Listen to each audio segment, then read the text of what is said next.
Hello everyone. Question number 1।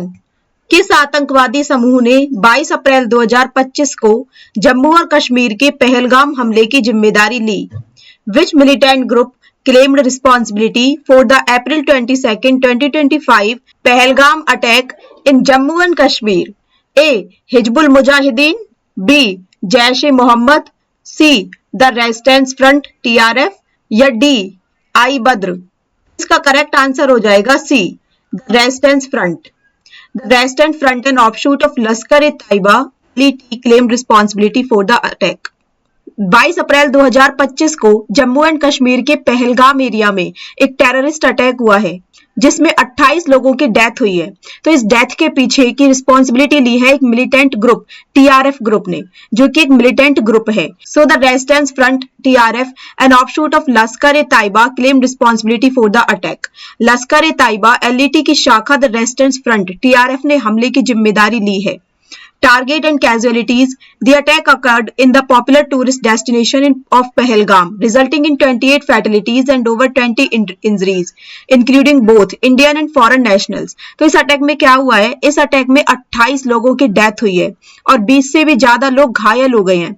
और इन घायल और डेथ हुई लोगों में इनमें भारतीय और विदेशी नागरिक दोनों शामिल हैं। मोटिव क्या था इस अटैक के पीछे? TRF justified the attack as a response to what they termed as demographic changes in the Kashmir valley. उन्होंने मकसद बताया है इसके पीछे कि जो कश्मीर घाटी में जो जनसांख्यिक परिवर्तन विशेष रूप से बाहरी लोगों के बसने के जवाब के रूप में उचित ठहराया। उनका मानना है कि यह उनके क्षेत्र की पहचान के लिए एक खतरा है। Impact on tourism and security. अब इस अटैक की वजह से टूरिज्म एंड सिक्योरिटी पर भी काफी असर हुआ है। Despite efforts to boost tourism and portray normal in the region, the attack highlights the continuing security challenges in Jammu and Kashmir, especially in areas frequented by tourists. पर्यटन और सुरक्षा पर इसका प्रभाव पड़ा है क्योंकि यह हमला जम्मू और कश्मीर में जारी सुरक्षा चुनौतियों को उजागर करता है, खासकर उन क्षेत्रों में जहां पर्यटक अक्सर आते हैं। Tensions escalating in the region. इससे क्या हुआ है? इससे उन रीजन्स में और ज्यादा टेंशंस बढ़ गई हैं। The attack has escalated tensions in the region and led to increase security measures. इस हमले ने क्षेत्र में तनाव और बढ़ा दिया है और सुरक्षा उपायों को भी इसमें बढ़ा दिया गया है। इस टेररिस्ट अटैक की वजह से स्थानीय अधिकारी और कानून प्रवर्तन एजेंसियां पर्यटकों और नागरिकों को इसी तरह के खतरों से बचाने के लिए स्ट्रेटेजीज बना रही है। तो याद रखने वाली बात यह है कि ये जो अटैक हुआ है ये हुआ था 22 अप्रैल 2025 को। ये हुआ है जम्मू एंड कश्मीर के पहलगाम एरिया में और ये अटैक के पीछे रिस्पॉन्सिबिलिटी ली है द रेजिस्टेंस फ्रंट टीआरएफ ने। और उसके पीछे उन्होंने रीजन बताया है the demographic changes in the Kashmir valley. Kashmir valley में जो डेमोग्राफिक चेंजेस हुए हैं इसीलिए उन्होंने ये अटैक किया है। नेक्स्ट क्वेश्चन है, पहलगाम हमले के बाद किस भारतीय केंद्रीय मंत्री ने अपनी आधिकारिक विदेश यात्रा बीच में ही छोड़कर वापस लौट आए? Which Indian union minister cut short an official visit abroad to return after the Pahalgam attack? Rajnath Singh, Nirmala Sitharaman, Amit Shah या एस जयशंकर? इसका करेक्ट आंसर हो जाएगा बी, निर्मला सीतारमन। तब वो पहलगाम हमले के मद्देनजर जो यूनियन मिनिस्टर है फाइनेंस एंड कॉर्पोरेट अफेयर्स की Nirmala Sitharaman ji decided to cut short her official visit to the United States and Peru to return to India. मतलब वो भारत लौटने के लिए संयुक्त राज्य अमेरिका और पेरू की अपनी आधिकारिक यात्रा को उन्होंने छोड़ने का फैसला कर लिया क्योंकि उनका ये डिसीजन दिखाता है कि ये जो अटैक हुआ है ये कितना ज्यादा सीरियस है और गवर्नमेंट इस अटैक की वजह से कितनी ज्यादा सीरियस हो गई है। Prime minister Narendra Modi also shortened his official visit to Saudi Arabia to return to India quickly. जो प्रधानमंत्री नरेंद्र मोदी ने भी स्थिति को गंभीरता को देखते हुए भारत लौटने के लिए सऊदी अरब की अपनी आधिकारिक यात्रा को छोड़ा है। तो it shows the seriousness of the situation. Coordinating government response. सरकारी इसमें प्रतिक्रिया का क्या कोऑर्डिनेशन रहा है? Both leaders focused on coordinating the government's response to the tragedy, demonstrating India's commitment to tackling terrorism. दोनों नेताओं ने इस त्रासदी पर सरकार की प्रतिक्रिया के समन्वय पर ध्यान केंद्रित किया जिससे आतंकवाद से निपटने के लिए भारत की प्रतिबद्धता प्रदर्शित हुई। High level attention. The decision of both prominent leaders to return early from their international engagements highlights the government's high level attention. मतलब इसका मतलब ये है कि गवर्नमेंट एक हाई लेवल अटेंशन दे रही है इस अटैक के बाद Which international leader expressed strong support for India following the Pahalgam attack? Pahalgam हमले के बाद किस अंतर्राष्ट्रीय नेता ने भारत के प्रति मजबूत समर्थन व्यक्त किया? जो Biden, Boris Johnson, Donald Trump या एमुअल मैक्रोन? इसका करेक्ट आंसर हो जाएगा सी, डोनाल्ड। अमेरिकी राष्ट्रपति डोनाल्ड ट्रंप ने 22 अप्रैल 2025 को जे&के के पहलगाम में हुए आतंकवादी हमले की निंदा की।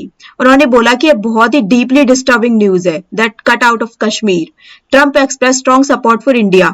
उन्होंने भारत के प्रति मजबूत समर्थन व्यक्त करते हुए कहा कि आतंकवाद के खिलाफ संयुक्त राज्य अमेरिका भारत के साथ मजबूती से खड़ा है।